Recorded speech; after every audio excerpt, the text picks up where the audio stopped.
Qancha hokim? 1, 2, 3, 4, 5, 6, 7, 8. Abaydın zokusunda ilet çıkacağım bunlar. 12. Hacırdayı da tutaptan.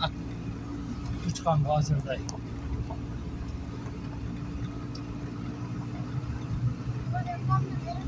O şey adam böyle tatacak.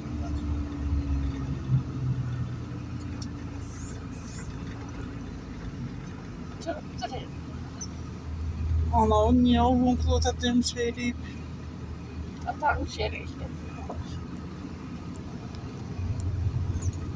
Ben aldım. Tartlat.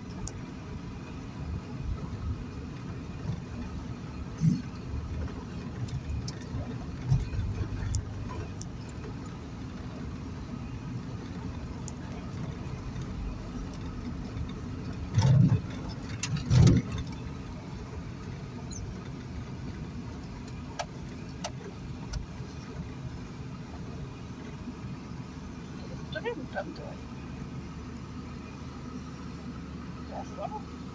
Tam da.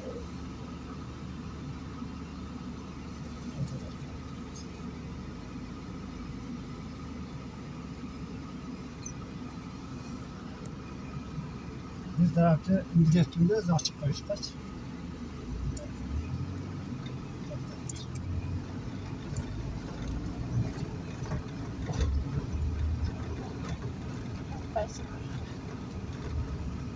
O şey adam. Elektrik mi? Çok, Tamam. Elektrikler gelişkere gidecek mi? çok. Arkadakiler kadar bir korkmuşlar.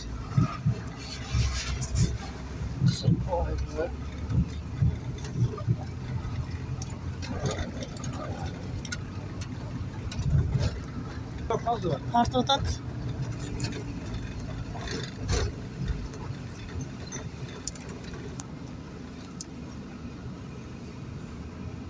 Seni septeye verdi. Seni septeye verdi. Tamam.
Yok, 4 koydum.